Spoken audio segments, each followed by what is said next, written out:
Hey guys, what's up?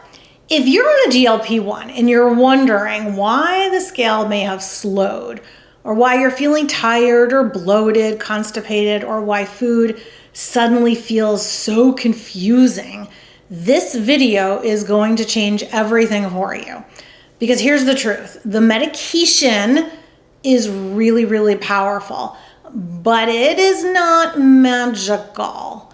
And I hear this all the time from people. You know, why is my appetite not going down? Or why am I not losing as fast as that person? Or why am I not losing weight? Or I'm on the starting dose and I don't feel like anything has changed. I've also heard my appetite hasn't gone down, but I've been losing 2 pounds a week for the last 8 weeks and have dropped 16 pounds, but I'm still hungry. Well, food choices can either work with the medication or they can fight against it. And I see this every day in the comments. People taking GLP-1s, they're eating really, really, really little. They're losing muscle. They're feeling miserable. They're dealing with nausea and constipation and wondering why they're just so exhausted all the time, why they still have cravings, why is that still showing up for them? And this is not a failure in the medication. This is just a mismatch between biology and nutrition. So today, I am going to walk you through exactly what to eat to maximize your fat loss, protect your metabolism, preserve muscle, increase insulin sensitivity, and dramatically reduce side effects like nausea, fatigue, constipation. And I'm also going to explain what foods will make side effects worse, why they do that. Because once you understand the why, everything becomes easier and you can put the whole puzzle together. But before we get started, make sure that you like the video, subscribe to the channel, hit the bell button so you don't miss future videos on GLP-1s, fat loss, muscle building, maintenance, mindset, long-term benefits, and all the things. So let's get started with the foundation. Why does food matter even more on a GLP-1, like Wegovy, Ozempic, Zepbound, and Mounjaro? So GLP medications, they do slow gastric emptying. They reduce your appetite and the signaling. They improve insulin sensitivity. That combination itself is so powerful. But it also means that your margin for error with food gets smaller. Highly processed foods will sit longer in your stomach. Large amounts of fat will slow the digestion even more. Low fiber intake will worsen your constipation. Low protein will accelerate your muscle loss. So the goal is not necessarily eating less food. The goal is eating the right foods in the right structure. So what does that mean? We are aiming to eat foods that are easy to digest. They're high in protein, high in micronutrients. They support the gut motility. They're stable for your blood sugar. And when you eat this way, you will notice you're less nauseous, you have more energy, better digestion, better fat loss, and fewer cravings. So before we go any further, I want to be really clear about something, because this matters more than food that I could possibly ever share with you. And you can eat anything you want. That's right, you're an adult. You make your own choices now. You are in charge of you. There is no food police. There's no rules that you have to follow. And this is where GLPs can get very misunderstood, because it's not about restriction. It's about food freedom. What does that mean? Well, for the first time in so many people's lives, including my own, GLP-1s, they quiet that constant noise, that constant chatter in your head that's always saying to you, when am I going to get my next meal? Is this food going to be enough? Am I going to be hungry later? What am I having for dessert? I want a snack. It quiets that down, that constant pull towards food that doesn't actually serve you. This mental battle, this obsession, that the white knuckling. So what happens instead is something super powerful. You actually start to want to eat differently, not because you can't or shouldn't have something, a certain food in particular, not because something's off limits. It's because your brain and body are finally communicating clearly and they're aligning together. So this is one of the greatest, most powerful gifts a GLP-1 can give you. And it can take time, so don't necessarily expect that this will happen day one, because I've seen people say that. I took my shot yesterday, I don't feel any different. It takes time. For some people, it will kick in literally in hours. Don't be surprised if it does, but don't be surprised if it doesn't. Because it also, on the far side of things, on the opposite side, I've seen people where it doesn't really kick in, or they don't really feel like it's kicking in. It's still working behind the scenes until they get to higher doses. I've seen people say, I went months. It took me until 7.5 or 10 milligrams of Zepbound for me to finally lose the weight or feel different.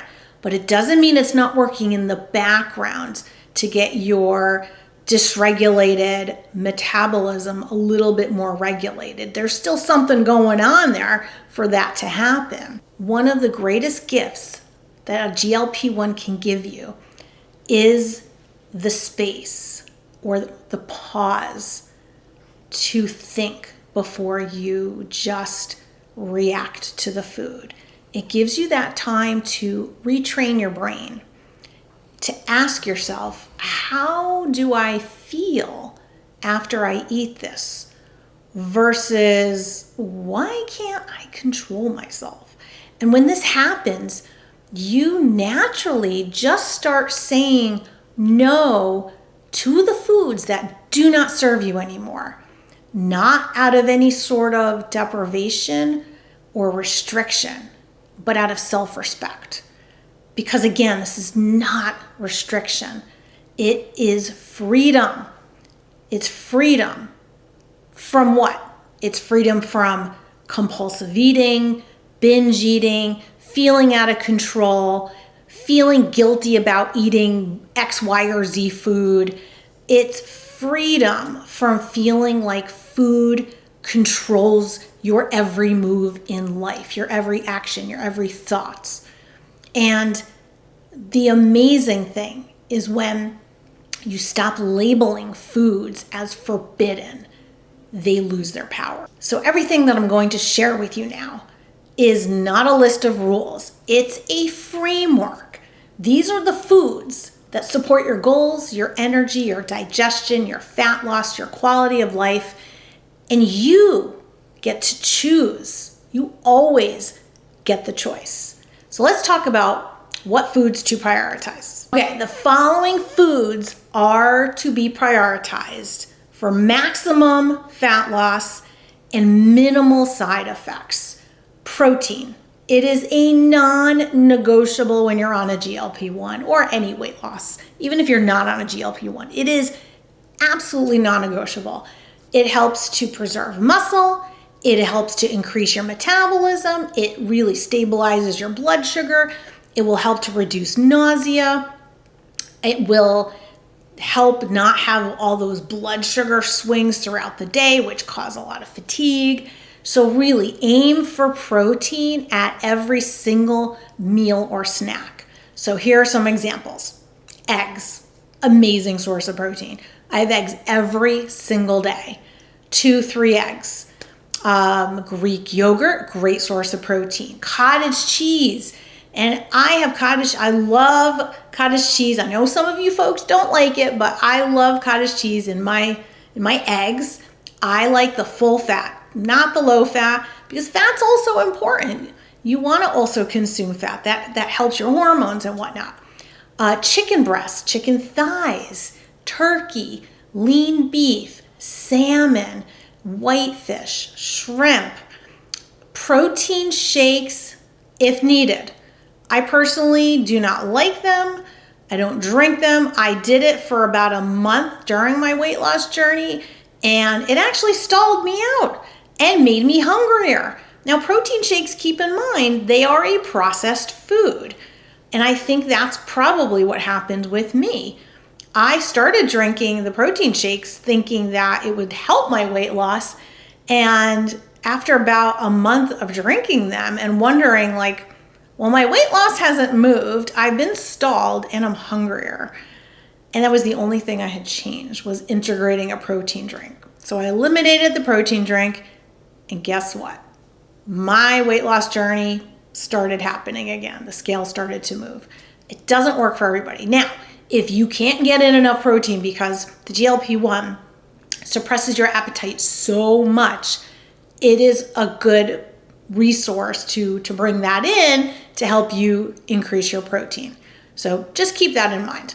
Okay, in the beginning of your journey, you may want to keep your fiber a little bit on the lower side and then increase your fiber as you go along in your journey. And this is a huge mistake I see, so I just want to caution and explain why, because this happened to me. I'm a big vegetable eater. I love my vegetables. Always did, still always do. And I've always been a volume eater as well, and I still am. Not as much as I was before, but I still am.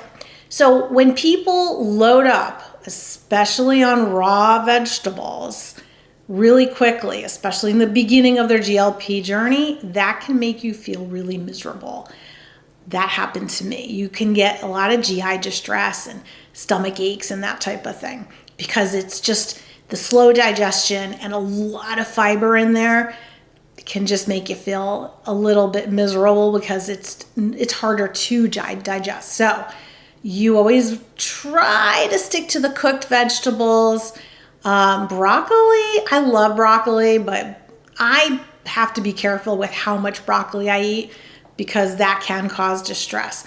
I still have to be careful how many vegetables I eat because if I really load up on them, I still, even now in maintenance, even now after 3.5 years, I can still get some GI distress. So good examples of good cooked vegetables that probably will not affect you would be like mushrooms, zucchini, spinach, and green beans. And as your body kind of adapts to the medication and whatnot, you can increase your vegetables and start to have some raw vegetables as well.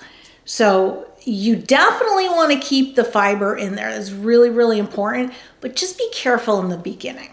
All right, carbohydrates. Carbohydrates are not bad. I know that there's a lot of people out there, and I was one of them that was like, oh, carbohydrate. I love them, but they seem to be the thing that would always doom me and cause weight gain and whatnot. But it's really the type of carbohydrates that you're consuming. So you want carbohydrates that are going to support insulin sensitivity. They definitely are not the enemy because they also support your energy levels. So the best carbs to choose from would be rice, potatoes, sweet potatoes, white rice, brown rice, oats. But you want moderation, and fruit as well, right? Fruit in moderation. Try to eat it seasonally, because that's kind of how your body will digest things as well and take things in. It's more seasonal fruits. Vegetables are considered carbohydrates, but those aren't the starchy carbs. And they will help to support thyroid function, your energy for working out, the insulin sensitivity as well, and they're really good when paired with protein. Now, there's some research and evidence that say eat your protein first and your vegetables and then have your starchy carbs after, and that keeps your insulin sensitivity and your glucose levels a little bit more stable versus if you were, let's just say, had like a bunch of rice or potatoes or whatever first, and then you had your chicken second. So, you can experiment with yourself and try that out. I do try and do that. I'm not always successful. Sometimes I'll just have some rice because I'm hungry, but I'm in maintenance now, so I can actually get away with a little bit more flexibility than during the weight loss phase. So you'll see that as well when you hit maintenance, that your body will be a little bit more flexible with foods and calories and eating more food in maintenance than you were or are in your weight loss. Now, healthy fats. Healthy fats in moderation, also very, very healthy for you because fat is necessary. It is necessary for your appetite and satiety signaling, for your hormones. So you definitely need to have your fats. What I generally do is I generally get my fats kind of in the proteins that I have. So with my eggs and my cottage cheese or the chicken, salmon, or if I'm having a steak, there's plenty of fats already in there. I don't need to add more. Prior to my weight loss, I used to cook salmon on the grill and I would put in, don't laugh, I would easily put in like a quarter cup of olive oil in aluminum foil with the salmon and put it on the grill. I don't do that anymore. I thought that was healthy because it's olive oil, right? We all know olive oil is the healthy oil. Boy, was I getting in a whole lot of extra oil. Now, I just cook the salmon on the grill, no, nothing else. There's enough fat in the salmon. It keeps it moist, it keeps it great, it cooks it great. Like, I didn't know that though. I just thought I was doing the right thing. I didn't know I wasn't doing the right thing. So just be very careful because it's really easy to go overboard with the fats, with, salad dressings and peanut butter and cheese. I love cheese, but I measure my cheese out because I can go way overboard with the cheese. It's so easy to throw in hundreds of extra calories of cheese in your salad if you're not being very careful about that. Okay, what to eat to prevent constipation? This is probably one of the most common GLP-1 questions or complaints that I've seen. And again, not due to the medication or anything it's doing, but it's more about food structure. So you definitely need fiber, fluid, movement. Those are the three keys: fiber, fluid, and movement. Drink enough water. If you're not drinking enough water, that could absolutely make you constipated. And these medications will not only suppress your appetite, but they will suppress your thirst. So you have to be very intentional. Track your water if you need to. I tracked it on an app that I downloaded on my phone to make sure I was drinking enough water because I found out that I wasn't. Now it's part of my routine. I don't need the app. I don't track it anymore, but I know that I get enough water in. And I have this big bottle of water that I drink probably at least 1.5 of those.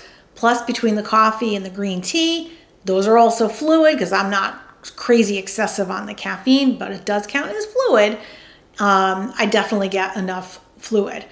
Let's see. Other things that can help you if you are constipated. So definitely get that movement in. If you find that you have a desk job and you're just sitting all the time or whatever, just get up at least every hour and just move around a little bit. That kind of gets things flowing a little bit more. Cooked vegetables will help.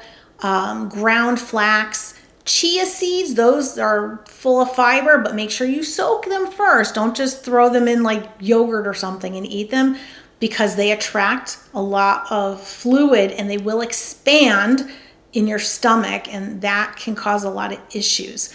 So make sure you soak them first or put them in overnight oats and they'll expand or whatever already, and then you can eat them that way. Oats, berries, and when you pair all of this with the right hydration and daily walking, you're not going to have constipation.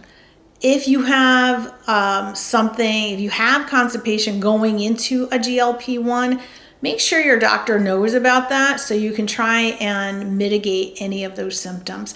Because having a GLP-1, if you already have constipation, that could make it worse. So you want to try and really implement all these things and be very intentional about it.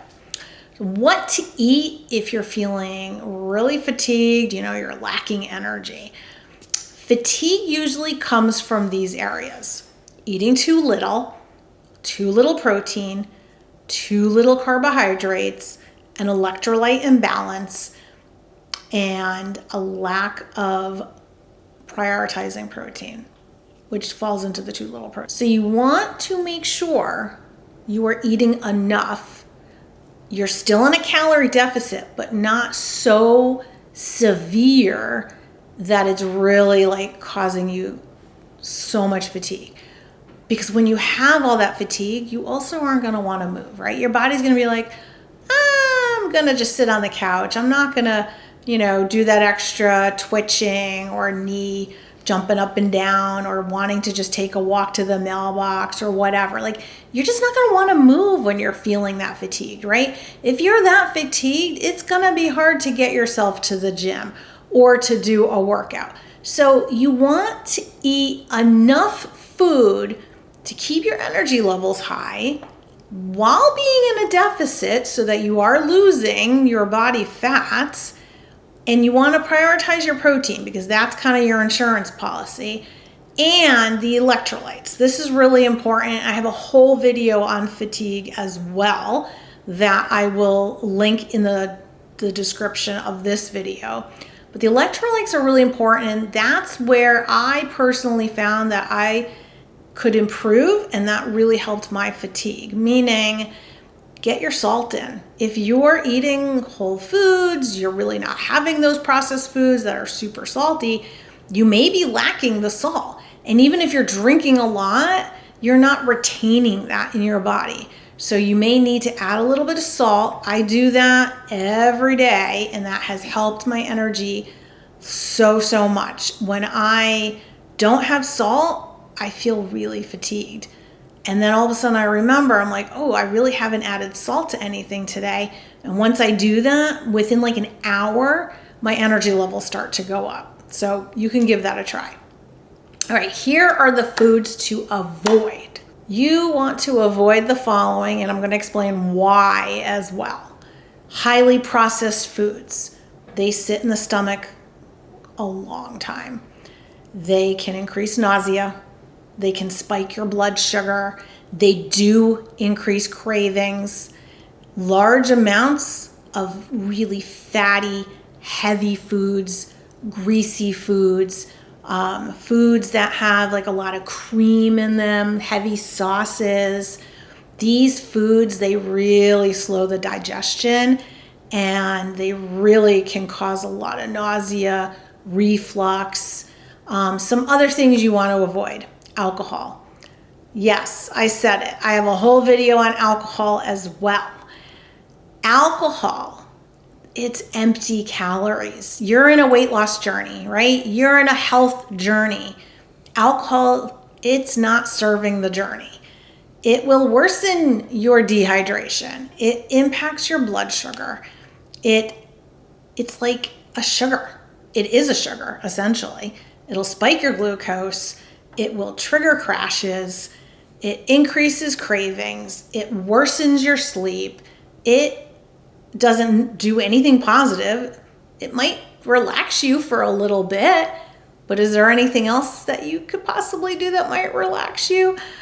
I would advise, at least while you're on your weight loss journey, to avoid the alcohol. And the added sugars kind of does the same thing. You also have to know what type of person you are. Are you that type of person who can stop at one cookie or two cookies? Or are you that type of person that's like, I want to eat the whole sleeve? Because that was me. So I know me. And if I started with one, it was hard, even with a GLP-1, it was hard to just stop eating that, or a piece of cake, or whatever you wanted to put in front of me, because I was such a chocoholic and such a sugar person my entire life.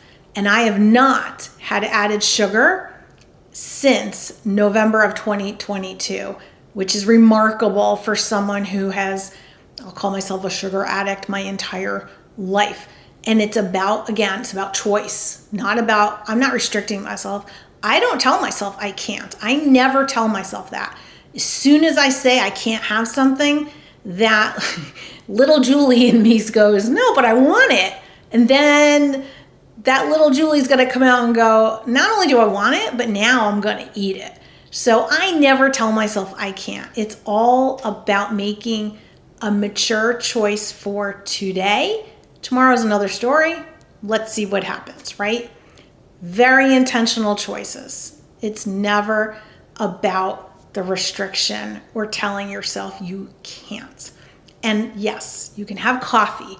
You can have your creamer. I have coffee every single day. I put heavy whipping cream in my coffee every single day. I measure it out. I don't just throw it in there because, again, knowing myself, I'll probably put like a half a cup in, and then I don't need a half a cup. Plus, it's way too many calories. So I measure it out.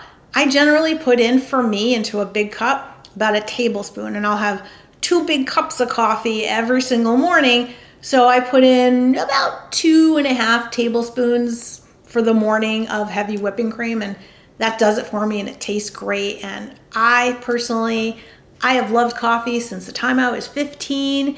And yes, there was a period of time during the GLP-1 when coffee tasted awful. Taste buds can change, but they can also come back. Alcohol also started to taste awful. And I went with that one. I said, see ya, alcohol. And I haven't had any alcohol also since November 2022. 0 alcohol. The coffee did taste bad for a couple of weeks. And I kind of still drank it. I couldn't drink as much because it was pretty bad. But after about 2 weeks, my taste buds started to kind of come back again. I love coffee. I just love everything about it. The taste, the smell, the experience. And that was something that I really didn't want to give up. So it is fine for most people. I also drink a lot of green tea. That's also fine as well. All right, I want to talk about a food scale because I think every person should have one. This could change so many things in your journey. The food scale, it removes emotion. It teaches portion awareness. It prevents accidentally overeating, and it creates consistency. Again, it's about data, not punishment. I have found a food scale to be instrumental and just part of my habits, and it just made me so much more aware of how much I was consuming when it came to nuts, cheese, protein. Those are the main things that I weigh out. So when we talk about what foods we should limit, I want to make sure that you're seeing this through the right lens. Again, it's not about the never. It's about noticing how foods make you feel on a GLP-1. And then you get to decide as an empowered adult whether that food is worth it to you or not. I'll give you an example. Back in the day, before GLP-1, I loved ice cream. Since I was a kid, chocolate ice cream, anything chocolate I love, but chocolate ice cream, whatever. And all of a sudden, the ice cream started to really make my stomach hurt. And I'm like, oh, so now I'm associating ice cream with stomach pains. And I kind of started to stay away from the ice cream. But then there were certain days when maybe I was getting ice cream for my kids or whatever, or we're going out, and I really wanted ice cream. But I remember that it really hurt my stomach. And I'm like, I'm going to have to make a choice. And there'll be a consequence. So I'm like, all right, I can have the ice cream, but I have to be prepared that my stomach might hurt. And that was a choice I made. And some days I still chose to have it. And yes, my stomach hurt after, and I always remembered that. And that was a choice that I made. So you have to remember, write it down if you need to. I did that also on my GLP-1 journey, is to write down certain foods and if they affected me and how they affected me, so I wouldn't forget. Because I also don't like feeling that way. I don't want to feel bad. And if something's making me feel bad, I try not to repeat that. Another example, and this is after I hit goal weight. About a year ago, I went to an all-inclusive with my husband and had, a lot of different foods that I wouldn't normally have on vacation. I don't normally have fried foods or whatnot, but there were some wonderful fried foods there and I ate them and they tasted fantastic. But the next day I paid for it and I was not feeling good. It literally sat in my stomach like a rock, and then it decided to leave real quick. So enough said, otherwise it'll be TMI. I'm not going to go through that, but it definitely did not make me feel good. So that is a memory that I'm keeping, so that will I have those foods again? Yeah, I probably will, just probably not in the same quantity. I probably just overdid it, but it's just something to be aware of. So again, GLP-1s, they're not about eating less food forever. They're about eating smarter. When food works with the medication, it changes everything. You feel better, you lose fat more efficiently and more consistently, and you're protecting your muscle and you're building the habits that you can sustain long term. And I want to leave you with this. This journey is not about being perfect. That does not exist. It is not about restriction. It's not about earning your food. Food is not earned. Food is something that you need to live. And it becomes about freedom. Freedom to eat without obsession, freedom to trust your body again, freedom to choose foods that will help you feel strong, energized, in control. A GLP-1 does not take away your choices. It gives them back to you. So if you found that this video has helped you, please like the video. It does help it to get out there to more people, and I really want to help more people, support them, get them motivated, inspired, and help them on this journey, because far too many people just have no idea what to do. They're not getting direction. They're not hearing it from their doctors. And I really think that this could help so many people out. So definitely, if you feel inclined, I would love for you to like the video, subscribe to my channel, hit the bell button so you never miss any future videos. Drop questions, comments in the comment box. Tell me, what do you want to hear next? What would you like me to talk about? And remember, you are not broken. Your biology just needs the right support, and I will see you in the next video. Stay strong.